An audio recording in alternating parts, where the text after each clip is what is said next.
What it do, people? What it do? This is your boy Six Man K Styles, and you are tuning in to the Six Man Combo every Thursday, featuring your boy, the Mad Scientist, Mad Mike Sports.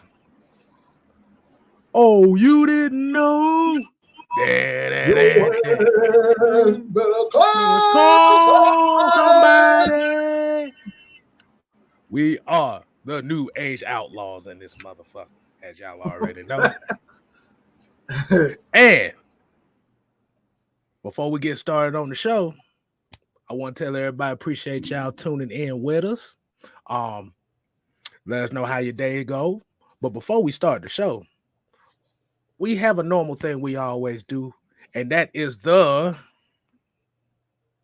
real bam. roll call. And today's roll call is going to be featuring. We kicking it off with my boy Joseph Thornton. We got Bubba Gump in the building. We got CK22. We got Yeezy in the building. We got YMOF Jamal. Hey, we got the family over here. Noah Tyndale. Hey, make sure you recap last night's show. I think if y'all haven't seen it, I think y'all love the concept. We got Michael Walker, not that Michael Walker. We got Atlanta Nation. We got Isaac Crimes. We got Miss Maggie T. I'm glad you feeling better, mama. I see, like I said, just taking it one day at a time. I want y'all to go ahead and get her some roses because she hasn't been feeling well. She's getting back into the things of it, the thick of things. We got Relly 1090. And I think I said Millie Mills. Okay, let's go ahead and kick this show off tonight. And as y'all already know, this was about to come up.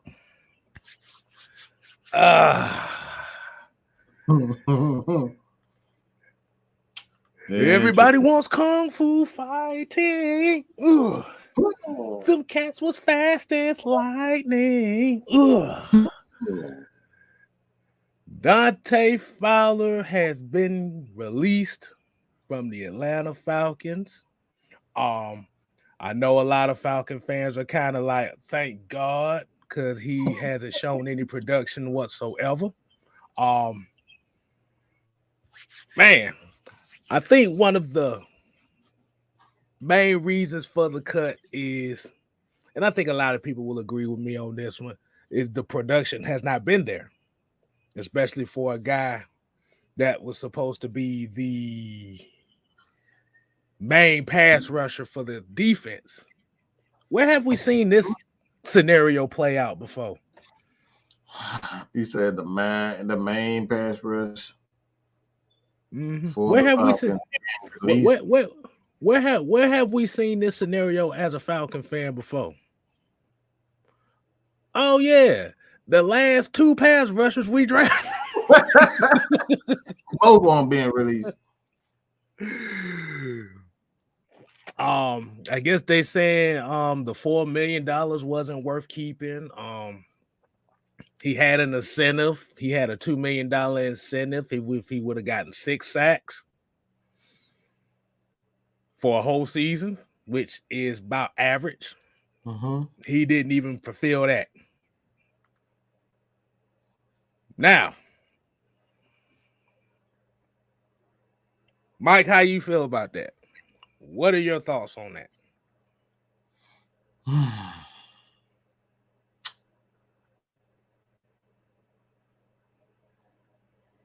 I'm gonna say this.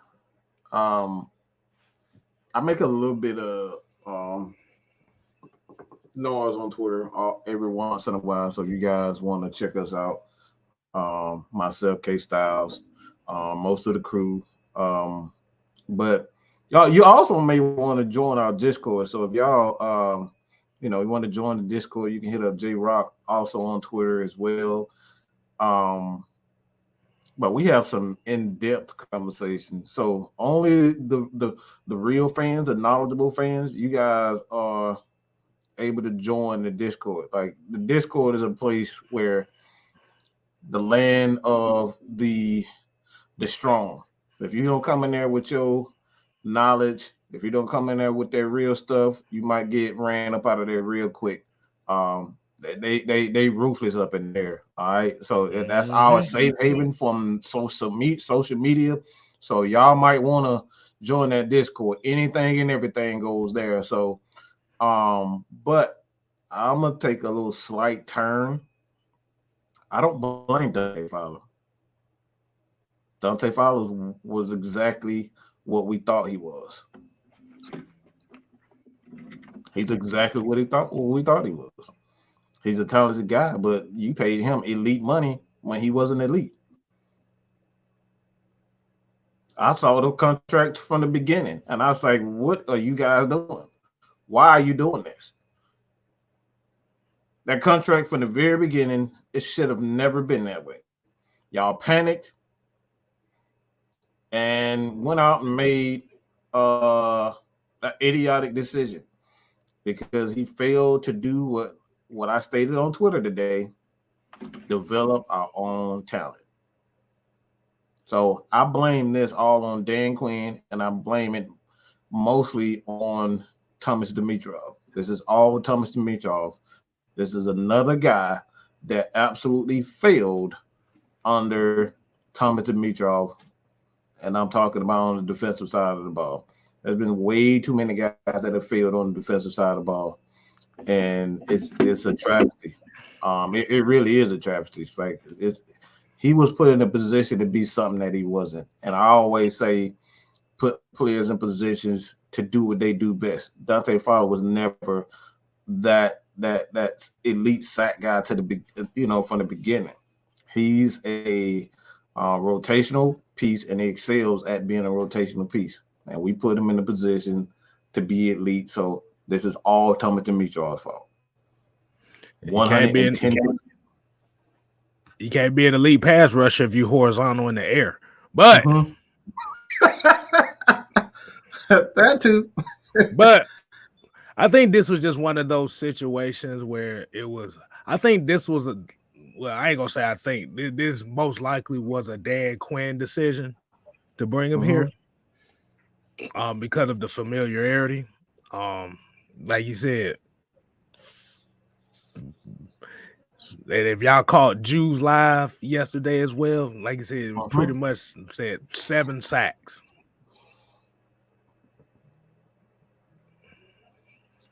You was better off keeping you. And the crazy thing is, you was better off keeping Tat McKinley for that one. You was better off keeping Tweeterberg. At least he gave you 19 in a 4-year span. But it was just one of those things where you saw the 11 sacks in LA. Then you have to remember he played with Aaron Donaldson and Ndamukong Suh, with Michael Brockers. So he was able to feed off of everybody else's work. But the problem was, like you said, he was brought here to be something that he wasn't.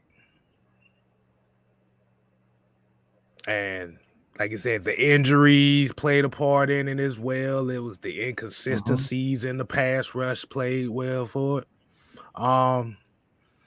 Hey, I'm about to say, shoot, that will allow us to more focus on bringing in young guys, developing the young guys, letting them maturate into that. Because Ogundeji pretty much brings you what Dante Fowler does. Ogundeji just bigger. And we're at a point in time right now in the Falcons franchise where we really can't afford to be giving out goofy ass contracts like that. Right. That's the thing. So you're going to have to develop your own guys, as we like to say. And it'll be very interesting where he will sign up there, because I know he ain't gonna be a free agent long. You see the people eyebrow just went up. Where would he most likely go to? And I think if y'all watch what's the word, Dirty Bird? Jew said the first team. Where do you think he'll end up at? Don't worry, I'll wait. Yeah. Yeah, hold on. Yeah, that high quality H2O. High quality. So I want to get everybody's opinion that's watching. I want to see y'all chats. Like I said, y'all got the happy face going on. Letting me know how y'all feel about it. So I see a lot of people saying the Rams, Cowboys, and then Yeezy talking about the Patriots. Keyshawn said it's the 49ers. If you're new to the channel, let us know if you're new to the channel. We'll give you a formal greeting. Yeezy said the Patriots. Ultra Shadow 97 said McDonald's. Wow. Damn. All right, don't let well, the McFlurry machines ain't never working, so he'll be perfect for McDonald's. But wow, I need that. I need some of that music. When you make something that go way over here. That's that Mortal Kombat music.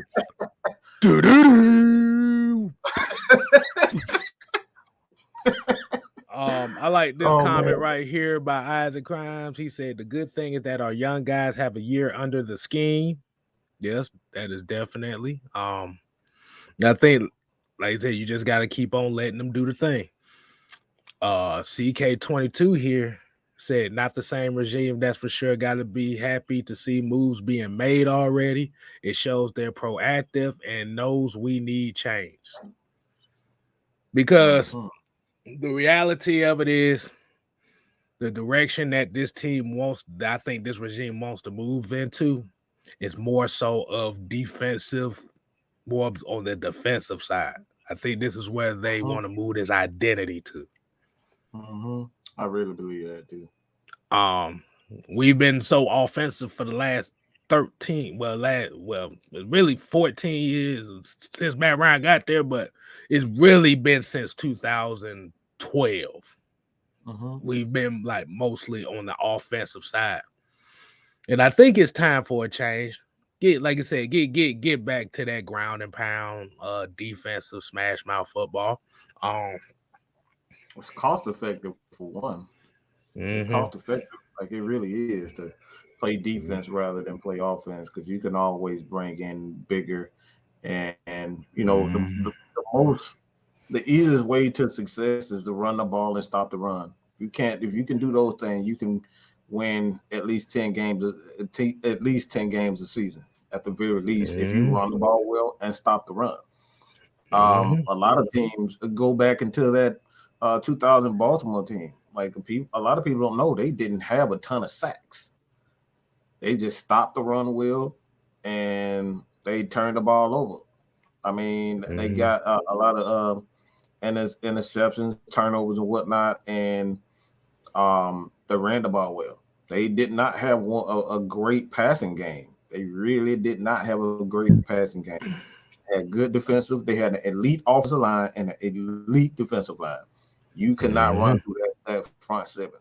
So that's going to be the Falcons' recipes for success. I mean, you go back to even 16. That was the recipe for success. We were a pretty good defensive team as far as like running the ball keeping the clock churning. When we were winning, when we were beating the big teams, we stopped the run. We ran the ball well, and we did not turn the ball over. Those are the recipes for success. So if you can do that, you don't have to have all these top notch Odell Beckham, Cooper Kupp. No disrespect, but you don't have to have those high price free agents. And I know you probably meant to say this as well, and that was get turnovers. Yeah. Timely turnovers. Timely. That's the key. That's the key word to all this stuff is timely stops and turnovers. But I'm very interested to see how this offseason has been playing so far. And the second part of that question was, who's next? Who's next?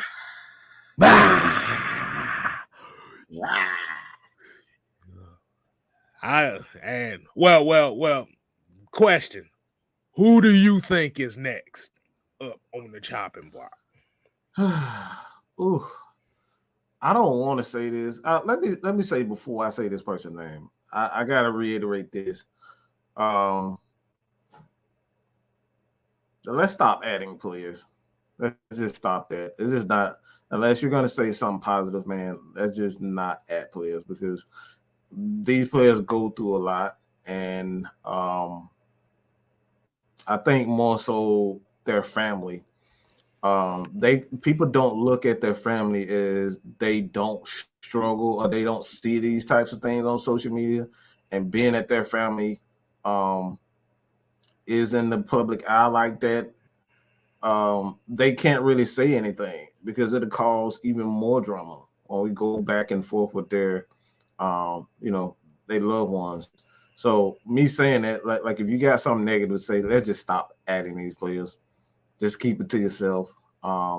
It's just not. It's not cool to add these players. You say what you say, but just don't add these players.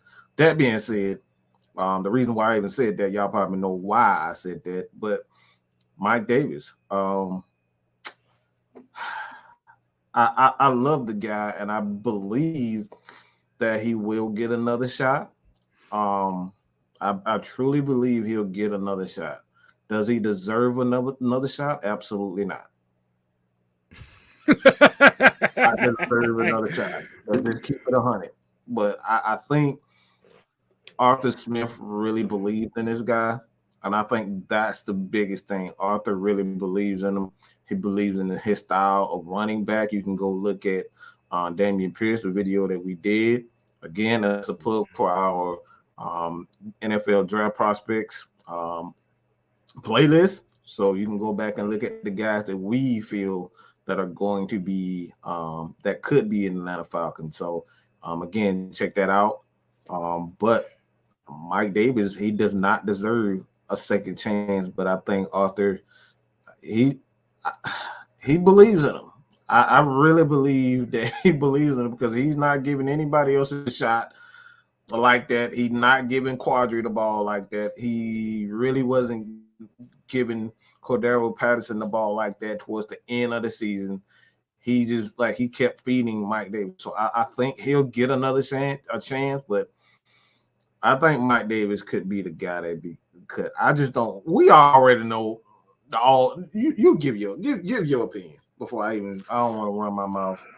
Okay, you said the opinion on Mike Davis. See, and I see a lot of people talking about cement foot Davis. And yes, Mike Davis has been inconsistent running the ball this year. But there's one thing that he does well that all of our running backs don't do, and that's pass block. And that is kind of like a key thing why a lot of people are seeing Mike Davis on the field a lot, because his pass blocking ability. I can point out multiple plays where you think he didn't see the rush coming, and he picked it up just like that. Yep. Like you said, Cordero Patterson is not going to give you that. Quadri Olsen, he's still young. He's not consistent in that. Which is why I feel like when the Falcons draft a running back, I think they're going to move Cordero Patterson back to wide receiver where he really needs to be. Because you're still going to need a young back there learning the ropes. But do I think he'll have a chance? I don't think so. And like I said, I know Arthur Smith likes him. But there's some young backs in this draft that pretty much do the same thing he does. And you said one of the main names, Damon Pierce, is exactly like that. Like you said, Brian Robinson Jr., he's kind of like that too. And these are guys that you can get late in the late rounds.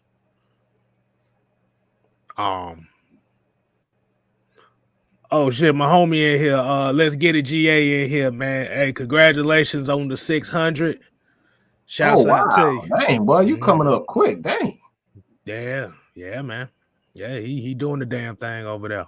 Vlad Tepis, what's going on? Appreciate you joining. Workflow Dre. What's up, Vlad? Bobby Correa. Appreciate Asipo Basie. Appreciate y'all joining us on this fine evening. But yeah, that's why I think, because I think in order for them to move ahead in this direction that they're going to, they're going to have to have Quadri Olsen run the ball. He ain't got as much of the wear and tear as everybody else, so you have to give him a chance. It's all about, can he take advantage of that chance, though, of that opportunity? But that's it right there. But I think eventually, like I said, I think they will move Quadri Olsen back to wide receiver, let him play that full time, so he ain't got to worry about taking the miss. Cordero, my bad. I got like, yeah. Oh, trust me, we get it. I do it all. Hey, we do it all the time. I say, look. I could say the complicated names, but then I mess up on these names. Hey, it is what it is. But yeah, Cordero Patterson, they go. I think they'll move him more so as a full-time wide receiver. I think so. And I think that will solve one of your wide receiver problems right there, as far as a physical guy that can catch the ball in tight spaces. Right there alone. You still need a number one, but that can help with that. ATM, Vlad, Eric McDowell, what's going on, man? Appreciate y'all joining us, man. So yeah, I don't think Mike Davis don't think he might make it. Hold on, here's a question here. Oh man, y'all appreciate y'all coming in. Mondi said, what do you think about I think talking about was it Drake London? Hell of a receiver. Like I said, when we say, like I said, he's a big guy and he's good in the run game. And I know we need wide receiver as well. I can't see the Falcons forgetting him. But as a short intermediate like threat in the passing game for any team that drafts him, you're going to get a good guy. But the difference is, can he translate that to the NFL? Because as we've seen in history, a lot of wide receivers from USC usually don't pan out that well in the NFL. I'm just gonna be honest with you on that. I can't take him that high. So that's how I said I know we ain't got a shot at him. Yeah, I think he reminds me too much of Mike Thomas. He doesn't have great feet. He doesn't have great speed, but he's a huge dude with pretty good hands. We already have that in Kyle Pitts. But what I will say, I would draft him, but I'm not drafting him at 8. That's just way too high for a possession receiver. That's essentially what he is. Not that he can't have a great career as a possession receiver, but you can't justify taking a possession receiver if he's not a tight end that high. Right.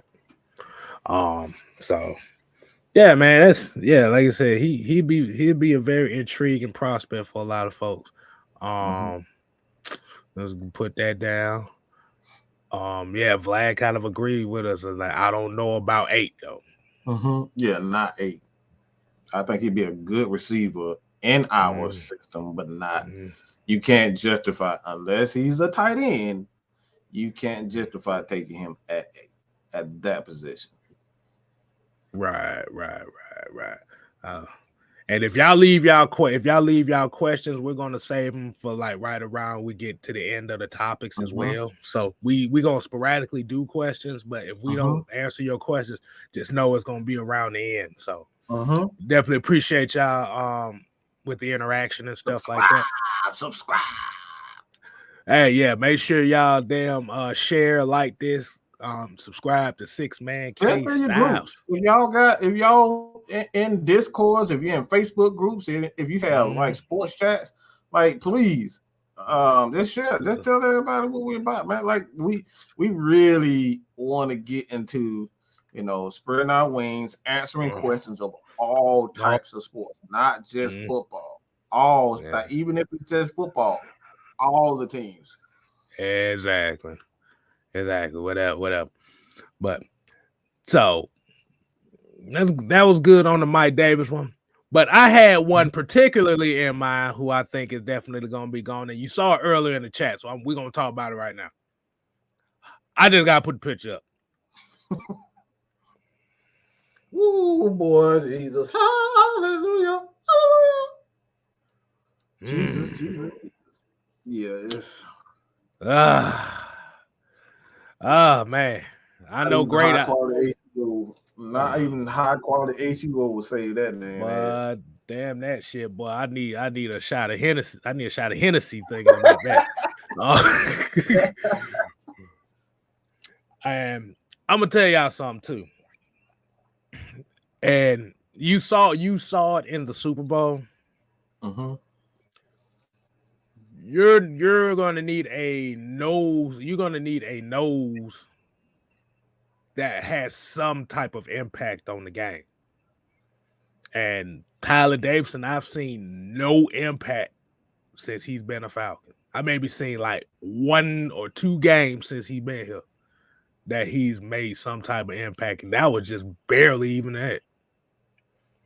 Now, by cutting him, you save about $3. You put $3 million on the cap, so that kind of helps. That would help the team a lot.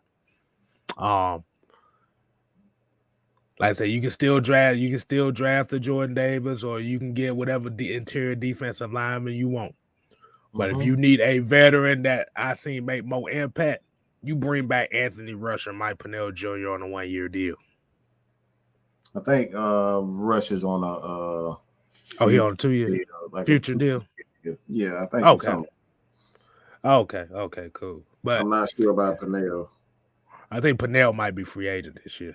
But yeah, if you got Anthony Rush, Tom Davis need to go. I know Grady's sick and tired. He's sick and tired of being sick and tired of trying to. You got Dante Fowler on your right side. You got Tyeler Davison on your left side. You're not put in a great position to do anything. Why even try? So Route 96. I think we all can agree on this one. I don't think there's really much that need to be said on that. No, that's a full conclusion. Yeah. AJ Evans, Bridget Kelly, appreciate y'all joining. Floyd Donnelly, what is going on? Hey, we had our young gun in here, ATM 534, Aunt J, Ghost Peppers. Appreciate y'all joining in. We're gonna go ahead and get to the next topic. Where is the direction defensively for this offseason? I know we talked about we feel like they're going to go more so as far the regime trying to go defensively. But we have an interesting offseason right now because if y'all haven't seen the video that Mike put up, it's actually a question that is very intriguing to me that I thought of that I actually made thoughts about this. Number one Packer gamer. Appreciate you, man. Appreciate you, man. Hey, man, I need you to ask us some questions about how we feel about that Packer situation because I know y'all going through some crazy. Oh boy. Ooh, they trying to go with the Rams playbook over here and just try to they say they going all in on with Aaron Rodgers and Davante Adams. Yeah, ooh. That's scary. Ooh. That's all I gotta say on that. That's something that y'all typically don't do. That's exactly. That and that made that Jordan Love pick look very, very, very terrible. Yeah. And this is what we're talking about as is the catch-22 of trying to draft a successor when the guy before him isn't really falling off like that. You wasted a draft pick, essentially. You could y'all could have had a Denzel Mims in there. Had a secondary guy for damn Davante Adams, but eventually you settled for a damn quarterback, and it eventually did not work. But as we said, the Falcons are looking to go more defensive in this regime. And Mike, you did a video, and I want to kind of elaborate on it as well. If y'all didn't see the video, he basically go to Mad Mike Sports. He's basically asked the question of, do you feel like Foyer will be a Falcon that season? And to be honest with you, I don't think so.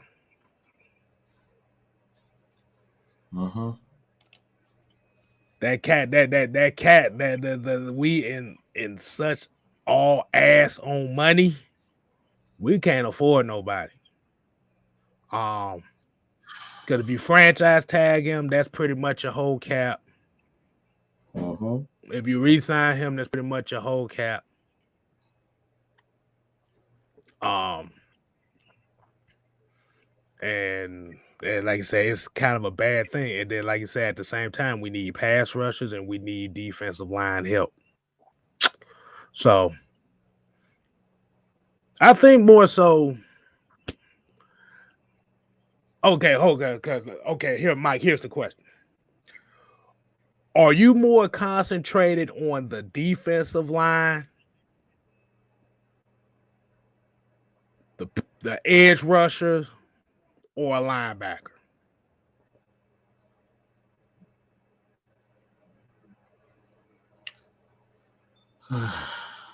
I'll say linebacker because of his scheme. We know that Dean Pease can apply pressure given that he has certain types of linebackers.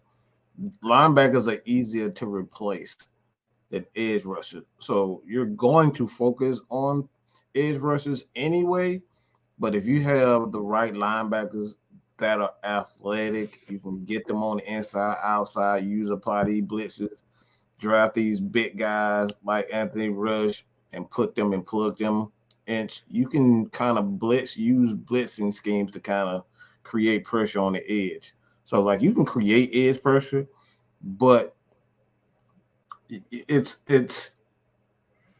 at this point in time for me, and I know me and K Styles are probably in the minority with this thought. You can't justify signing Foyer to a $50 million contract. It's just like it will be absolutely foolish. You're starting over the exact same thing. You're starting off on the same foot that Thomas Dimitrov started. Why? Why am I saying this? Because you already have two linebackers. You already have two linebackers. Dion can easily go into that position. He's been there. He's done it. He's already on contract.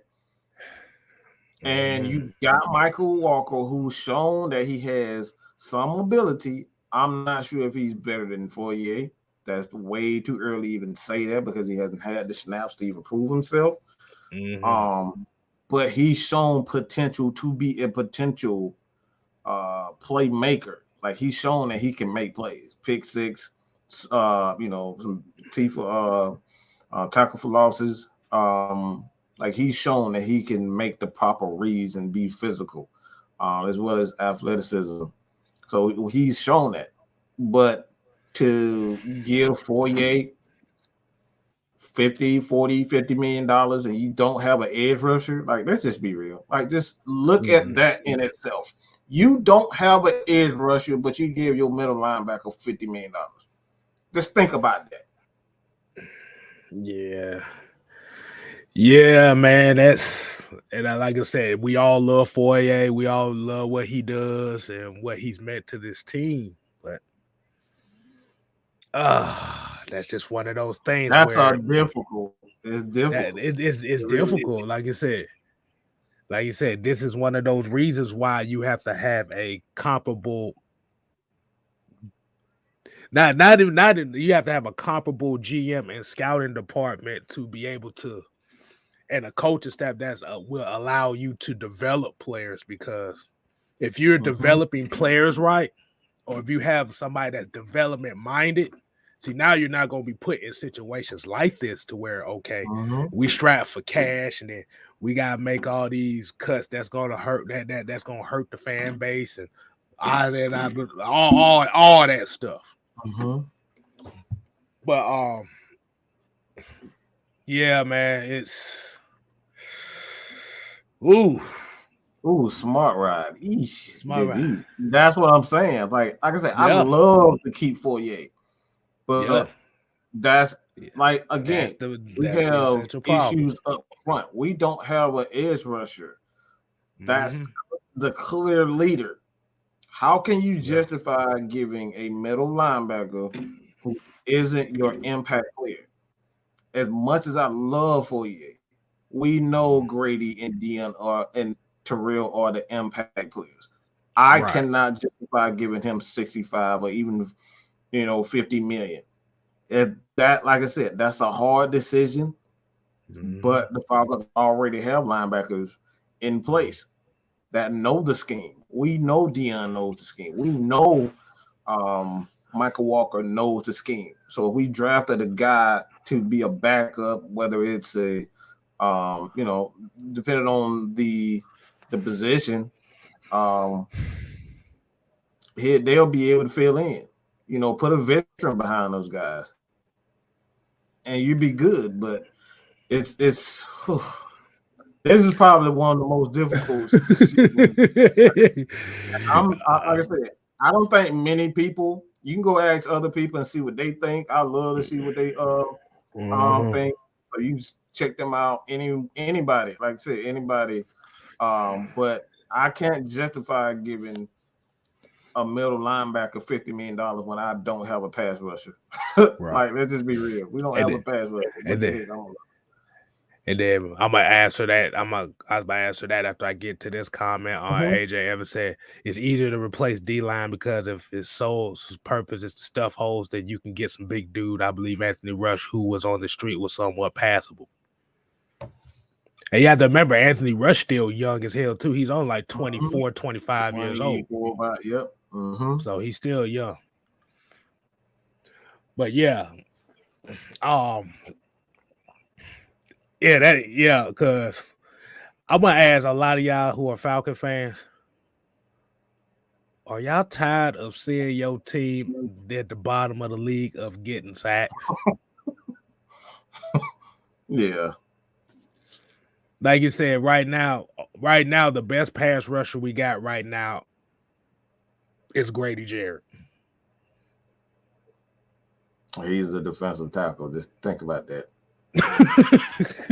That's the best pass rusher we got right now. And you gotta pay for you. Some people want us to pay $40, $50 million. That's just like I said, it's just irresponsible to make that decision. Right. I hate it, but you can't justify doing that. Nah. So yeah, like I said, that'd be one of those things where, like I said, Fourier, gotta get used to not saying Fourier's name because so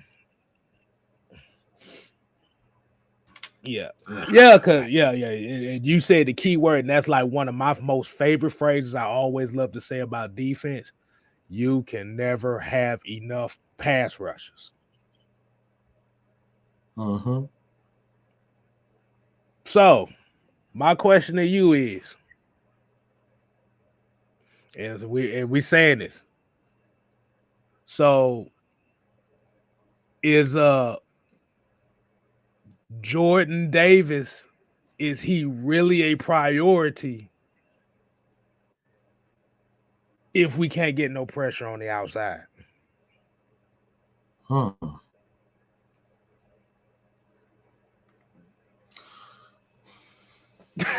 That's what I'm saying.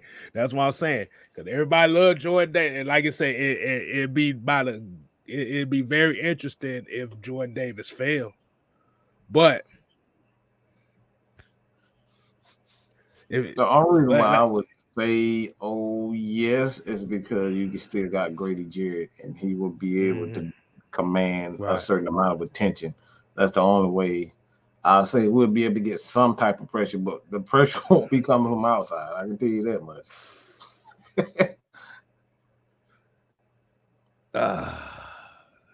And like you said, that's the thing. That's the thing. That's the thing. Are you? And I'm asking the people this question: are you willing to bank it at 8 to get Jordan Davis to do one job, or get somebody that can do? We know Jordan Davis can do multiple things. You know, he's very quick and he's big as hell and stuff like that. Or would you rather have a guy that can be the closer, a guy that can have more of a multiplicity purpose? Because the reality of it is, with Jordan Davis, the only thing we bringing him in here is to stop the damn run. And that's really going to be the main thing. And this is where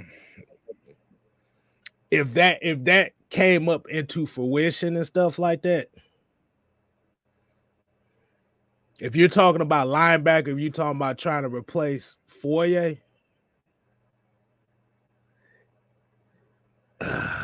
I'm just going hypothetical here, draft wise, because if you're trying to replace Fourier with a linebacker that can fit him, that fit what he does, if they go this route, well, I doubt they will, but that sounds like a Devin Lloyd pick right there, bro. I knew you was gonna say that sounds like Devin Lloyd all day, bro. It does. I knew you said. I knew that you was going. It sounds like Devin Lloyd, bro, because it's crazy. Because it's Fourier, but you're talking about a guy that has a multiplicity purpose because he can rush the passer, he's good in coverage, he tackles well. He's actually bigger than Fourier, but he's kind of wiry. But and those guys are hard to get a gauge on, especially if you you talking about he long, and it's hard to get those type of guys who long. Yeah, man. And I've been high on him for a while now. And that's why I said, and I think with this Fourier situation, I have a feeling, like I said, this is just my opinion. I have a crazy ass feeling. I feel like the Falcons might go Devin Lloyd in the first round. He can do a lot of things. He can do a lot of things. He can do a lot of things. He can do a lot. He pretty much gives you what he's pretty much a bigger version of. He's pretty much a bigger version of Fourier because what about 6'3", 240? So it's good. Think about it. 120 some tackles, 16 tackles for losses, 5 picks and 8 sacks, all last year.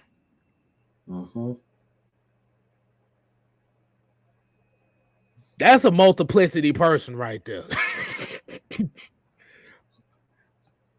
And I know Kyle Hamilton is popular and stuff right now, but I don't even think Kyle Hamilton's going to make it to 8, to be honest with you. I think he might go in the top 3. But I'm just saying. I can see Lloyd. I could really see Lloyd doing a lot of things. That's that essentially be our Julius Peppers, to be honest. Right. To be able to move all on both edges. You can play in coverage. You can do some blitzing things. There'd be a lot of things you'll be able to do with him.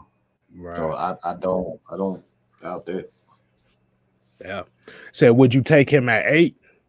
I could take him at 8 because he's essentially been graded as one of the top 2 linebackers in this draft. You know, everybody loved Nakobe Dean. Everybody loved Nakobe Dean.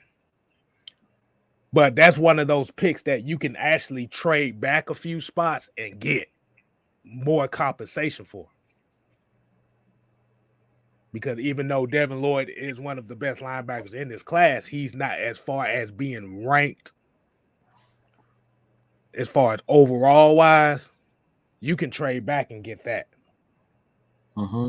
Because I think Jordan Davis' stock fell quite a little bit. I think his stock fell a little bit because a lot of people are calling him a one-trick pony.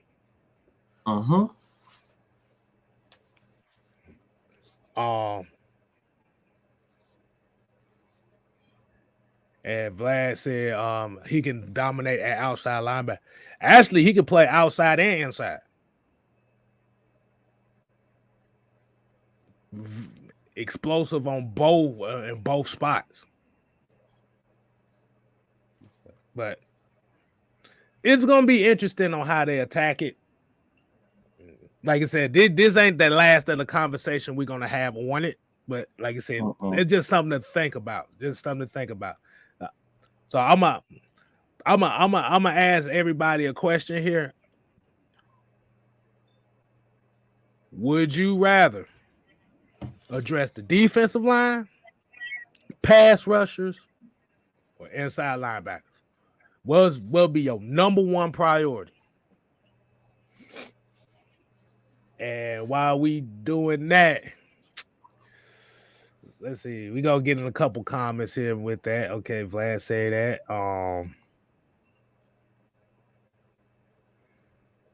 Jonathan Bell said Sauce Gardner. See, the thing is, I'm not really down with picking a corner in the first round this year. I'm not really down with that, only because that's not really a like I said, if you have a pass rush, if your front 7 is good, you can compensate for a secondary. If you can get to the quarterback, you can compensate for a secondary. Because you could put all your eggs in a basket on having a good secondary, but if your pass rush can't get there, your secondary eventually becomes useless because once that 3 seconds is up, it's schoolyard football. Do y'all know how much corners cost? They ain't cheap. They are not cheap. You can't keep 2 corners in the NFL. You can't keep 2 top 10 corners. You drafted in this NFL. Look at a team in the NFL. You show me 2 top 10 or 2 top 5 corners, and I'll drop that philosophy. But I don't see any team in the NFL right now that got 2 top 10 corners on their team that they drafted, and they was able to keep. They was able to keep. Right, like they said, if you can get to the quarterback, you can get away with average corners. If you can get to the quarterback. If you got an elite secondary, you can make the quarterback hold the ball a little bit longer. But if your defensive line ain't getting nowhere, if you got an elite secondary with our front seven, with the lack of pressure they get, that secondary gonna get eaten alive. I'd rather make the quarterback throw the ball in less than 3 seconds than hold that bitch for 8 seconds. Because anything can happen. You know, I'm tired of seeing that. Yeah, exactly. Exactly. Yeah, I see a lot. I see pass rush. I see edge rushers. I mean, yeah. Sanchez said defensive line first. But I see a lot of people. AJ Evans here saying edge. Danny G said pass rusher. Millie Mills pass rusher. Floyd Donnelly talking about edge second. He said corner first, but Devon say edge. Aunt J pass rush. CK edge.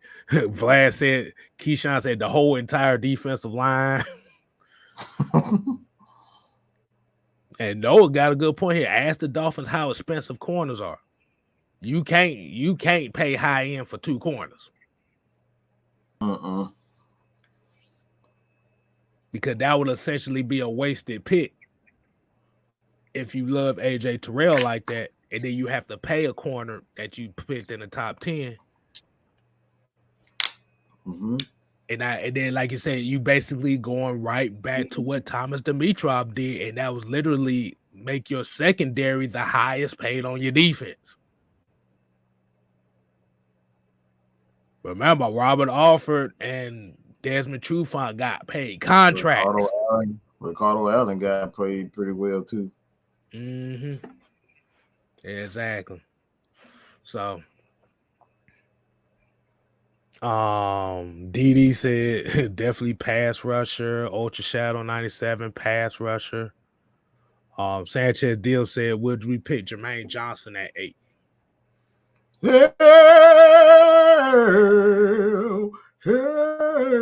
to the no. Said you'll pay. You said you'll trade back for that one. Yes, I'm trading back. Trade back for that. You gotta understand at 8, like you're looking for value for that pick. You're not just looking to get a player. Because a player's value might not be 8. A player's value might be 20, 30, 40. Exactly. Not how we personally see them, not our personal needs. It's all about value with the pick. So that's why some teams end up trading back, because the value for that pick isn't, as the need isn't as high as the value. And I think that's the issue. You got to be able to get value for your pick. If the value isn't there, then you trade back. And if you don't get the value, that's when you go offensive line, defensive line to be safe. So my question is, would you address if the Falcons would have traded back, would you address edge in the first round, or would you wait to the second round to address it?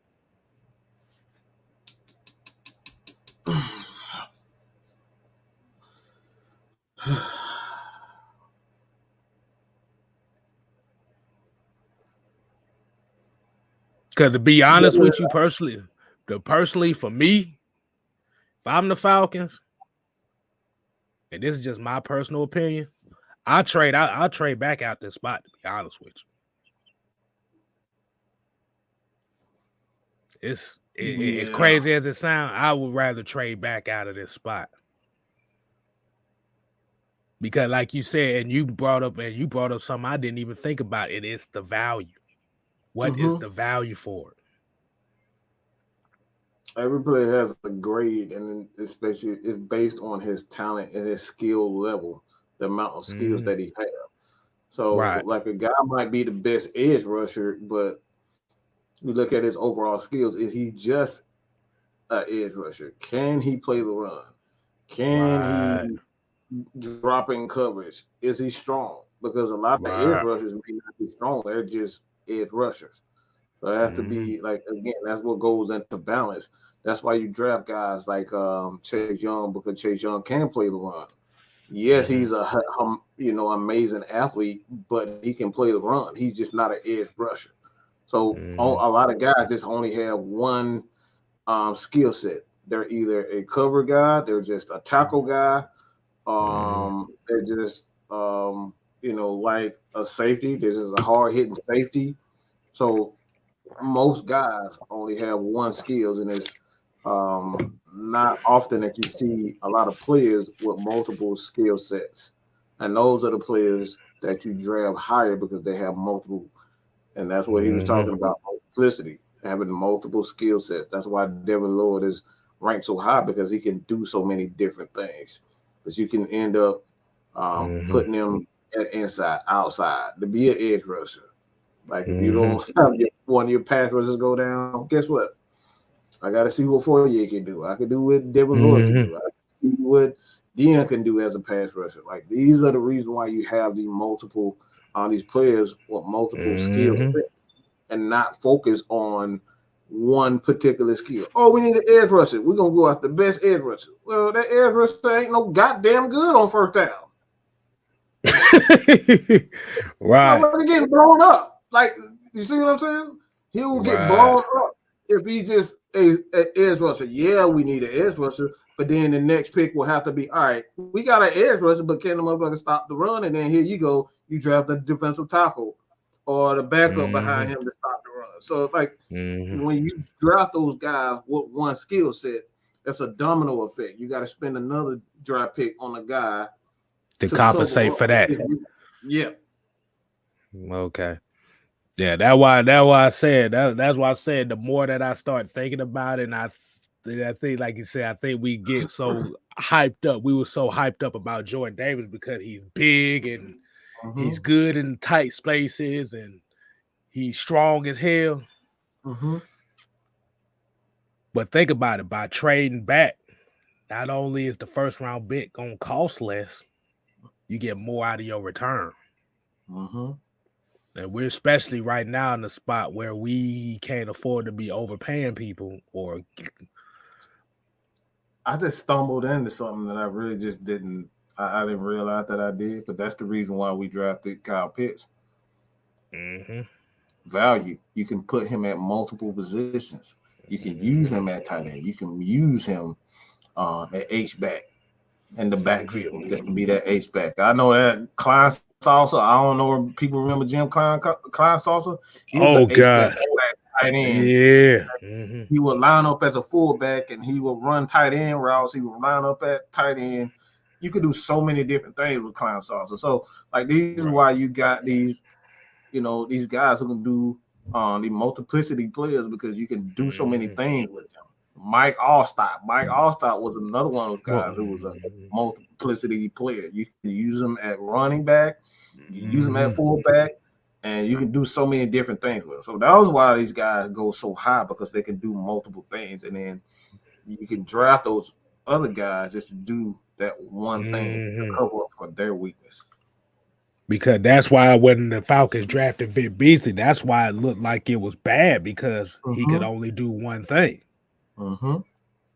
Now, he was productive at doing that one thing, but you saw the holes in his game that they couldn't cover up. That's it. So if you do get a Jordan Davis that high, he's good for stopping the run. But what's his other purpose? And like I said, Kyle Hamilton is one of those guys that's kind of like a multiplicity type of player too. You can play him at linebacker, you can play him at safety, you can run those slot corner blitzes off of him. But he ain't gonna make it to the Falcons. I don't think he ain't making it to the Falcons. That's why I'm big on Devin Lloyd. I think you can, and I think Millie Mills said it earlier. He said he thinks Devin Lloyd might not make it past the Giants. I don't know about that. I don't know about that. They got an offensive guy. They gonna go offensive line. I think they going offensive line. Because I think they got 2 picks. They got 2 picks in the top. top 6, top 7. They Okay, got 2 picks. okay. I think they're gonna upgrade their offensive line. They're gonna I think they're going. I think they're gonna No, get a receiver and an offensive they go. lineman, so they Yeah, they're can get going. Daniel Jones some weapons. Exactly. So that's why I think the Devin Lloyd might be, and like I said, that be one of those things where you can trade back with a Washington, or if Washington wants their quarterback, Matt Carroll or something like that, they can get it there. You can get some picks out of them. Boom. Because once you pick outside that top 10, those first round picks are not that expensive. And as crazy as it sounds, you actually got a lot of interior linemen in this draft too. So if they don't get a Jordan Davis, there's some guys in here that you can get. I see a lot of names. Travis Jones, like you said, Devontae Wyatt. You got DeMarvin Neal. Like I said, you got a lot of cats in here that you can do. Tristan West said, I don't want Grady to leave, but we're wasting his talent by keeping him in the 3-4 defense. Grady is a 4-3-3 technique. That's why he's at his best, in my opinion.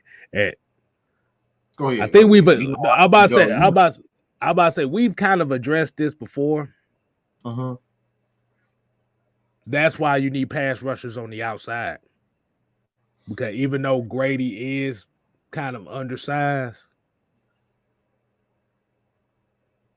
you cover that up by having guys that can alleviate the double team. Because the problem with Grady is not that he can't play the 3-4. The problem is that he's getting double teamed and nobody else can get when they one-on-ones.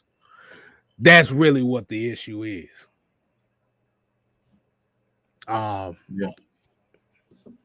that's what I'm saying. It's not true whatsoever that Grady Jarrett can't play a 3-4. That's really just not true at all.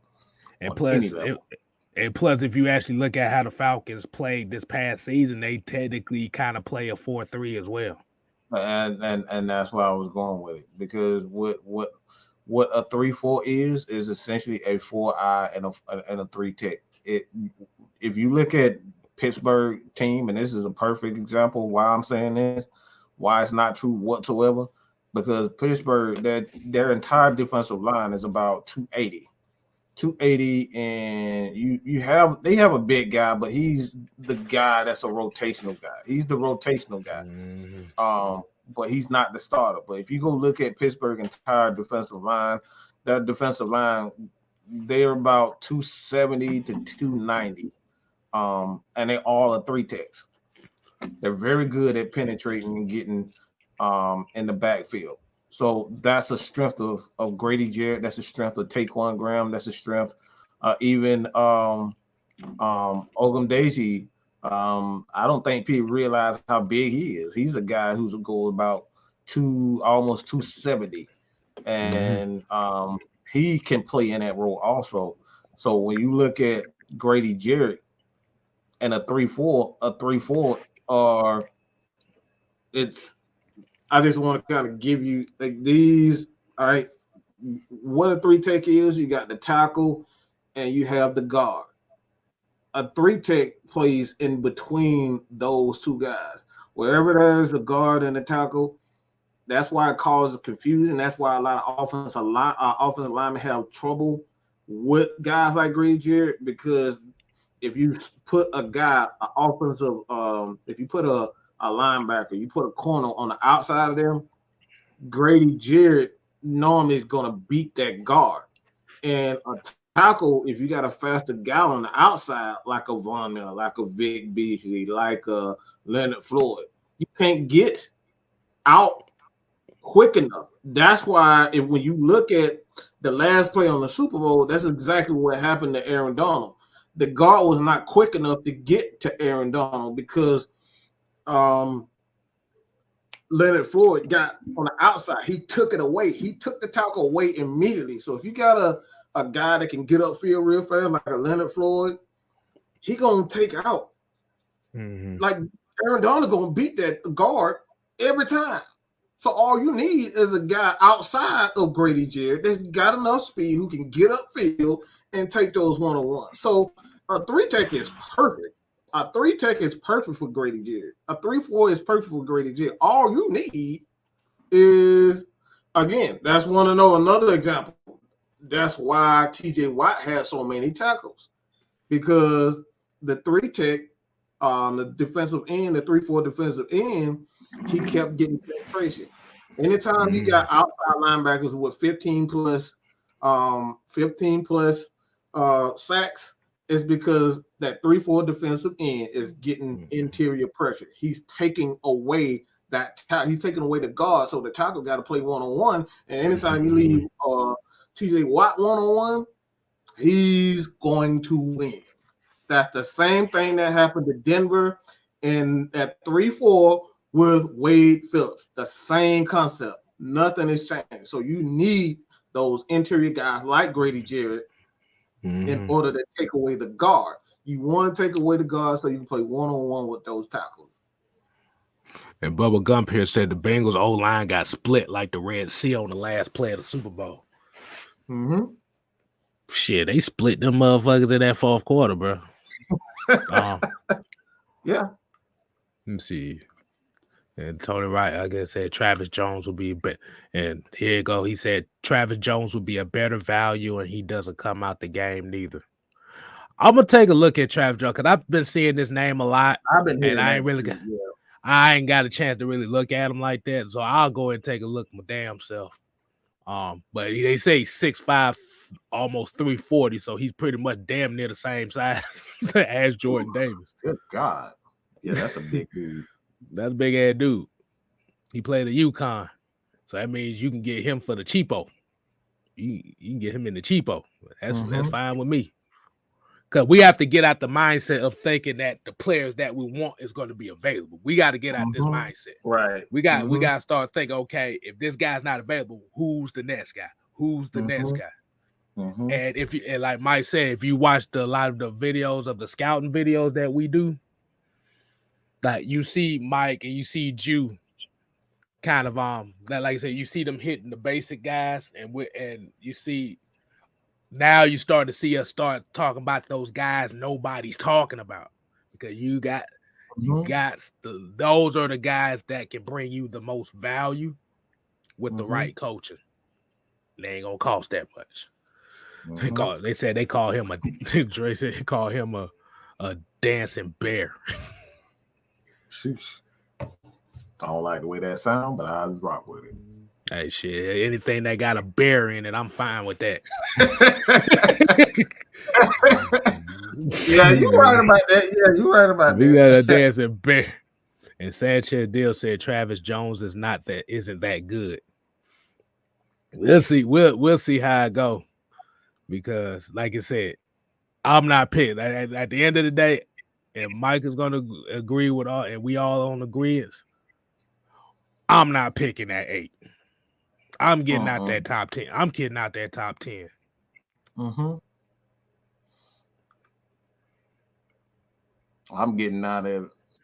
Because there's going to be teams that need the tackle. Cincinnati's one of those teams that need a tackle, and I'm sure they're going to go all out to try to at least get something, because they want to get back to contending. They need once you get a taste of it, they don't want it. They need a tackle so bad. But before we get to the last topic, I'm gonna just say one more thing. Hold on, AJ Evans said, "Hey, Travis Jones is a beefcake for lesser value." Beefcake. I want my Salisbury steak. But I definitely. Y'all gave me a name I need to take a look at my damn self. So, but I'm gonna say it like I'm gonna say this though. It's all going to depend on on what they do with Calvin Ridley. Because regardless of what the situation he's going in with right now, if I need to make some money out of it, and if I'm unsure, I gotta trade Calvin Ridley. I gotta trade him.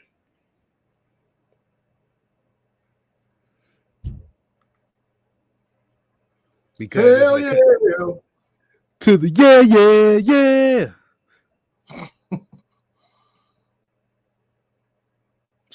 yeah. So it's all gonna depend on Calvin Ridley. You can get a second rounder for him. Somebody can be desperate enough to get you. That's a high value pick. That's a high value pick. Because you already got 3 picks in the top 60. You add another one in the top 60. Mm-hmm. And let's just say, just in case, if you do decide to trade, let's just say you do trade back and you still get some more second round pick out of that in the 3rd round with the Calvin Ridley thing. You could trade back and still have enough picks to trade back in the 1st round and get the best available player. Mm-hmm. Yeah. So yeah, he said he was on vacation with his daughter playing his son. Dude's on vacation. I'm not even thinking about that no more. I'm looking at more so of the business aspect on what this team needs to do and to improve. We beyond. I'm beyond that now. I'm looking at we ain't got enough cap space. Like I said, we ain't got enough cap space. You're going to have to. He's not here, so why continue to care? Like at this point, I don't really care. Mm-hmm. He can be taking plane rides with Satan himself or President Bush or whoever. He ain't here with the Falcons. That's all. That at this point, whoever doesn't want to be with the Falcons can kick rocks, and I mean everybody, including Matt Ryan, because I know a lot of people want to be like, "Oh, you always saying about Matt." Look, if Matt Ryan don't want to be here, his ass can kick rocks too. It's all about who. It's all about who want to be. You see, here. Hey, look. You see that? It's all about that. Yeah. It's all about you see all that. Yeah. Mm-hmm. That's it. It's about the logo. Your ass don't want to be here. You not here. I don't care. Mm-hmm. All right. So we got a few more minutes left before we get off of here. So I want to go ahead and hit this up. Atlanta Hawks mid-season. All-Star weekend, I think, starts tomorrow. Am I right? The Hawks are right now currently, I think they're currently in the play-in spot as far as the playoffs. We've seen a lot of inconsistencies as far as the team is overall. They've gotten a lot better here the last month. It seemed like after the Cam Reddish trade, they done got a whole lot better. Yeah, I think. Mm-hmm.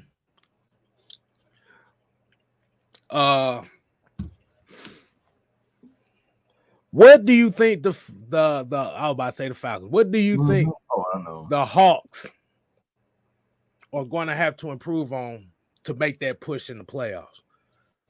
Because we got DeAndre Hunter back, and we know what DeAndre Hunter brings to the game.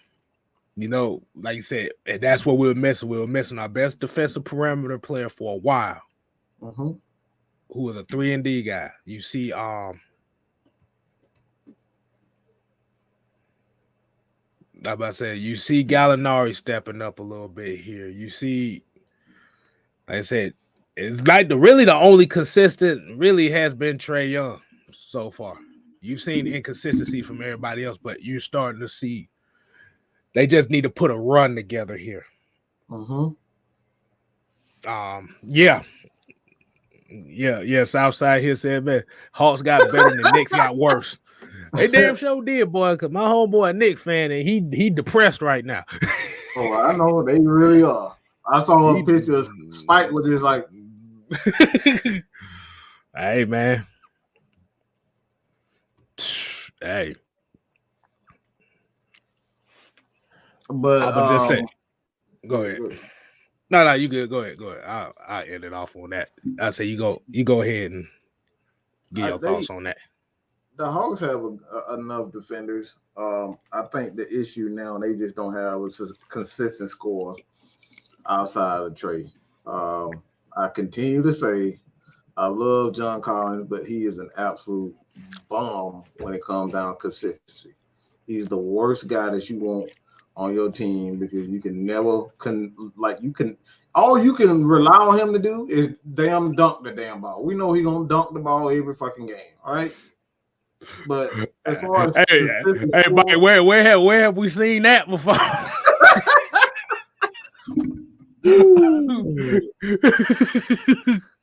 He sound like look. He's a better version of Josh Smith. I'll just say that. That's what he is. But at least Josh will play some defense. At least he'll play some defense. But that dude, like it's. I was not a fan of re-signing John Collins. Just like you paid all that money. I was shocked myself. I just don't like it. Like I said, offensively, he doesn't even try to shoot the ball. He did a little stupid bag down, and then he'll float the ball in the air. It's not even a real float. He just throw the bitch in the air, just like, did it go in? All right, no. I'll get the rebound, try to get the rebound, and then I'll run down the court, pretend like I'm gonna play some defense, and run back down, look for a lob. That's his entire game. So the issue with the Hawks is really John Collins. I'm just going to keep it 100. He is the problem with the Hawks. They need a consistent number 2 guy behind Trey, and he has failed, period.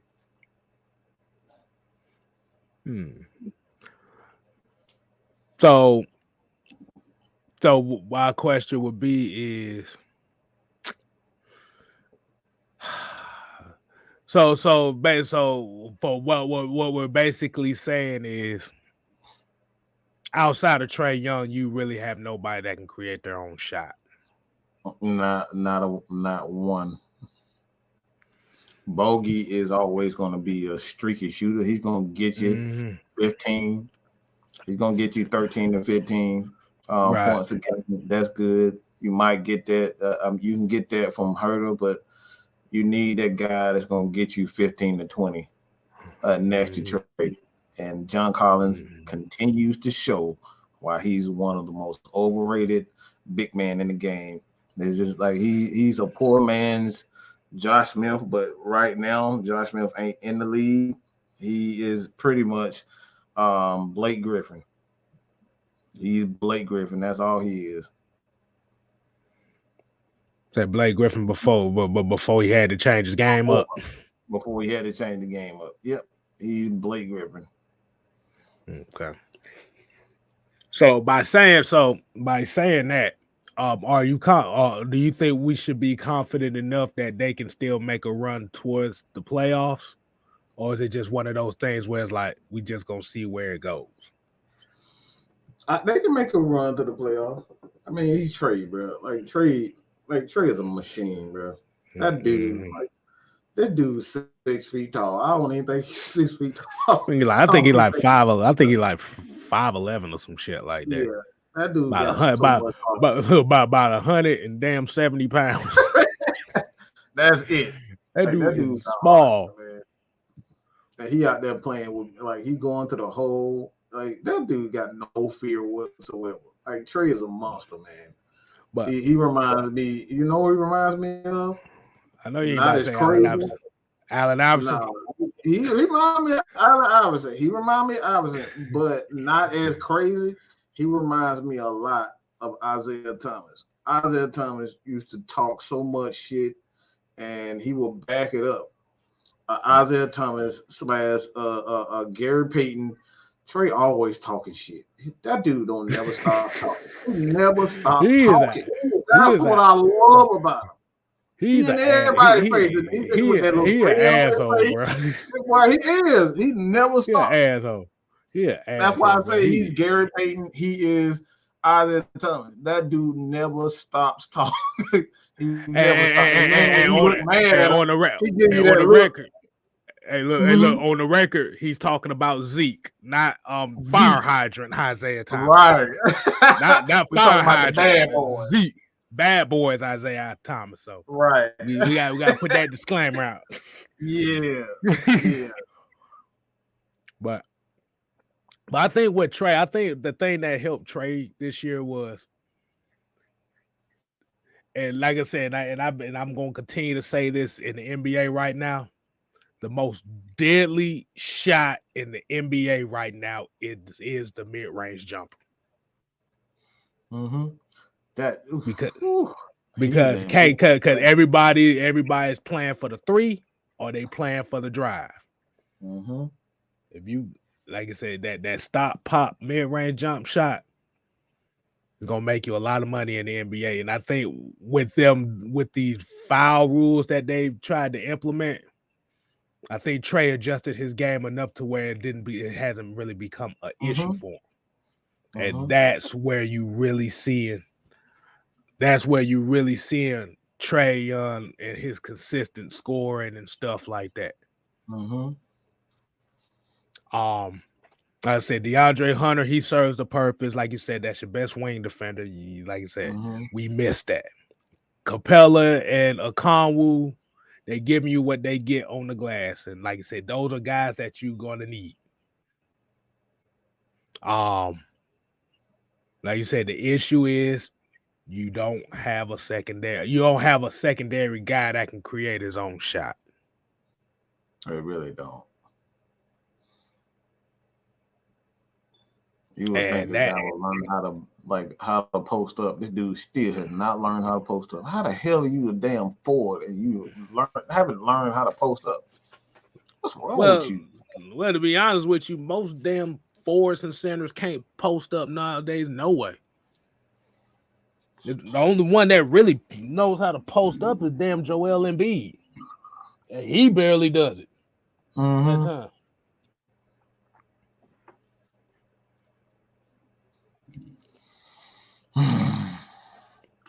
So, yeah. As Sipo Base said, he said that can't nobody defends the mid-range jumper no more. Why the hell you think Chris Paul can drive into the mid-range and shoot the fadeaway mid-range jump shot on everybody? And it never fails. Every time you see Chris Paul around the pick, do. Mid-range fadeaway jump shot, always good. Because can't nobody defend it no more. Because now the guys are taught, because it's such a pick and pop game, such a pick and roll type of game, you either defend the three, defend the basket. All that right there, in the middle right there. Oh, that's money.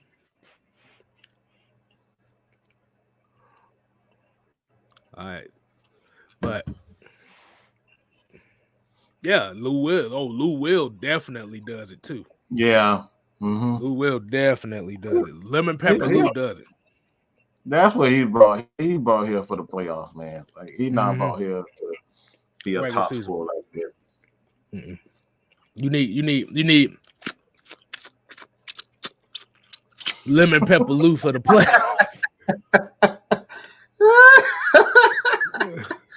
But yeah, Lou Williams, and then AJ Evans says he's hot garbage on D. Lou Williams was never a good defender in the first place. He never was, even when he came in the league. He never was a good defender. Hell, when he first came to the league, he was an inconsistent scorer. He had to work into that. Ghost Peppers here says Bogey in his last 4 games, 22. 55%, 48. Yeah. Yeah, because we're having stretches. We have stretches where it's okay. We got 4 games here, then we lose 2 games, 3 games here, then we on another 4. But if they want to make that push, they got to consistent, not 8, 5, and 4. You need consistency. Like I said, Bogey is gonna get you, about 15 points a game, but you need that number 2 who's gonna get you 15 to 20 points a game next to Trey, and they're not getting that consistently. That's why you gave John Collins that money to begin with, and he getting on my nerves too. He crying about everything. Like every time somebody criticizes you, you go crying and shit. Good. Because you have to think about his game. His game really is reliant on Trae Young. Right. And he doesn't like that. Yeah, it's all relying on Trae but that's what the point guard is supposed to do. The point guard is supposed to be the guy that dictates the offense. If your ass ain't getting to the basket, if your ass is dunking, or you spotting up in the corner and shooting,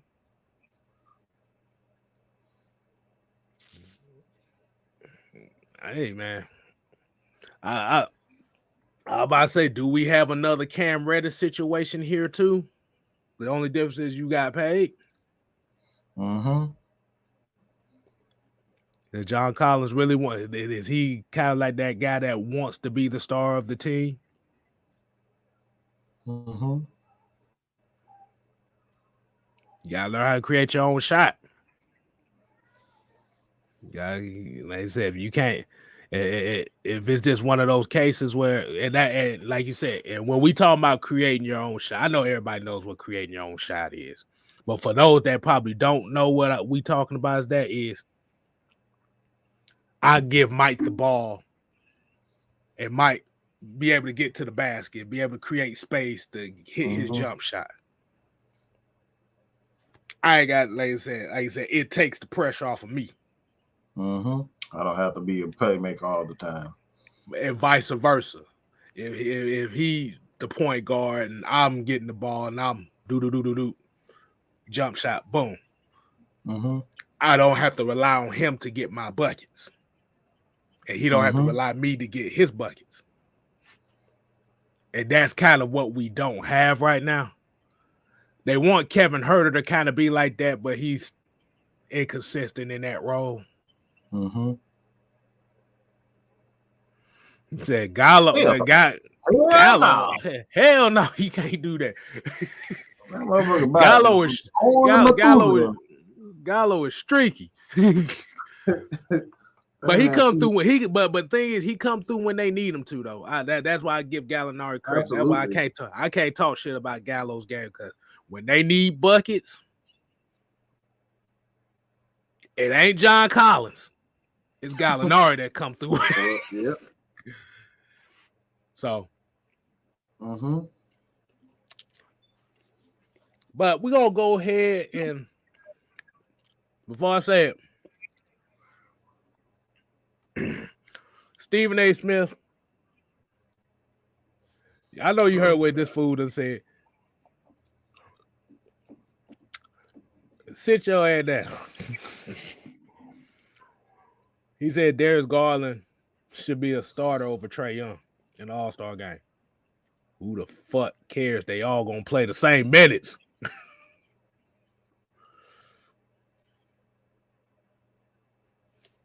Garland over Trae. I mean Curry. Oh, the other thing.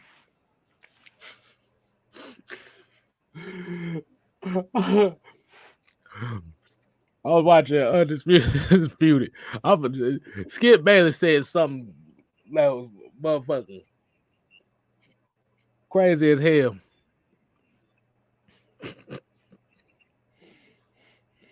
This dude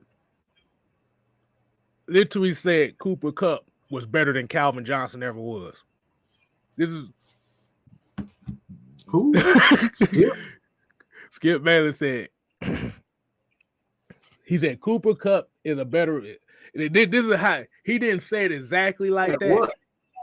Football? No, they talk about as a wide. He said as a wide. He said Cooper Kupp is a better wide receiver than Calvin Johnson.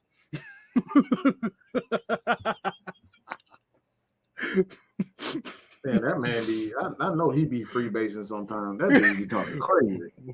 That motherfucker is the free base head, boy. I'm telling you. Golly. Like I know, like I said, I know Cooper Kupp had a historic season. But the problem is going to be now is if everybody's going to expect Cooper Kupp to have this type of season every year and he doesn't live up to it, what's it going to be? What the hook going to be? This dude literally said out of my damn mouth, out of his damn mouth, he said, Cooper Kupp. Like I said, he didn't say it exactly like that, but it was implied. The tone was implying that he said Cooper Kupp is a better receiver than Calvin Johnson. I mean, he's not even better than Julio, so don't even try to put him in Calvin Johnson. I'm like, Lord have mercy. Is Cooper Kupp gonna be the Tom Brady of wide receivers now? Is that what they're gonna roll with?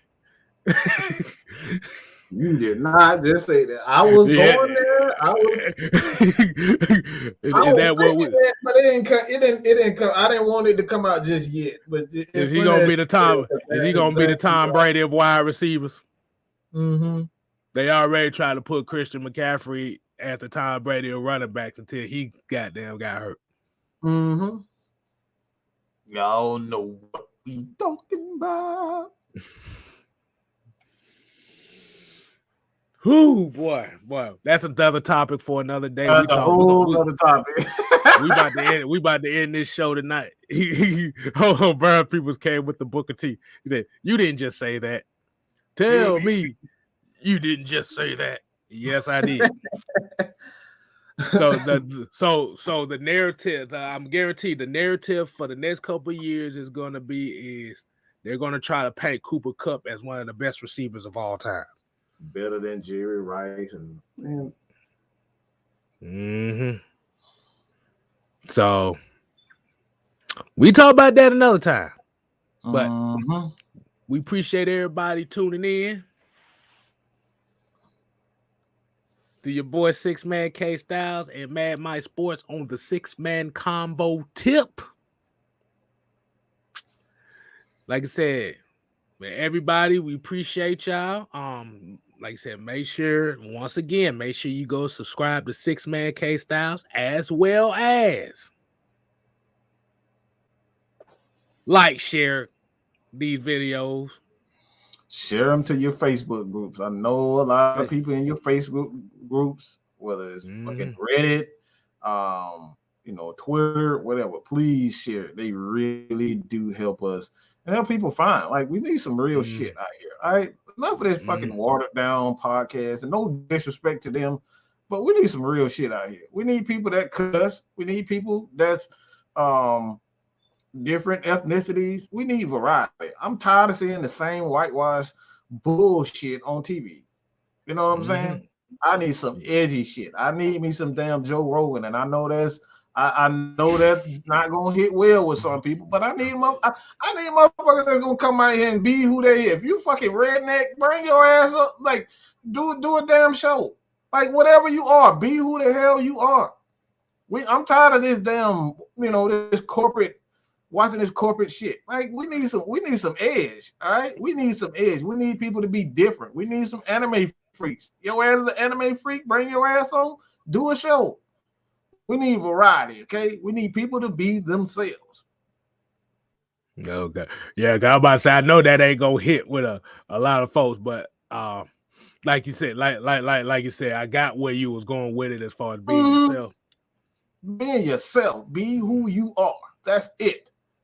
Don't try to be me. Don't try to be K-Style. Don't try to be, Shannon. Be who you are. That's what we need more of. We need authenticity. Exactly. ATL Leo said we need real ride or die Falcon fans. Ooh, is that a shot to a whole bunch of content creators? Wait, hold on.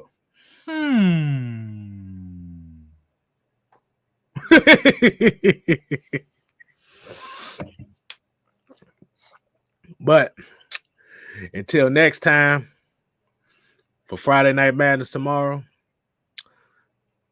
you ain't got to go home. Look, I did it wrong. Wait, I did it wrong. You did your own shit wrong. Damn, hey, look, I Cincinnati Bank. Hey, look, I'm Vernon Hargreave, that motherfucker. I'm Vernon Hargreave now. But as we say here, we ain't here to play. We here to stay. Mm-hmm. You ain't gotta go home.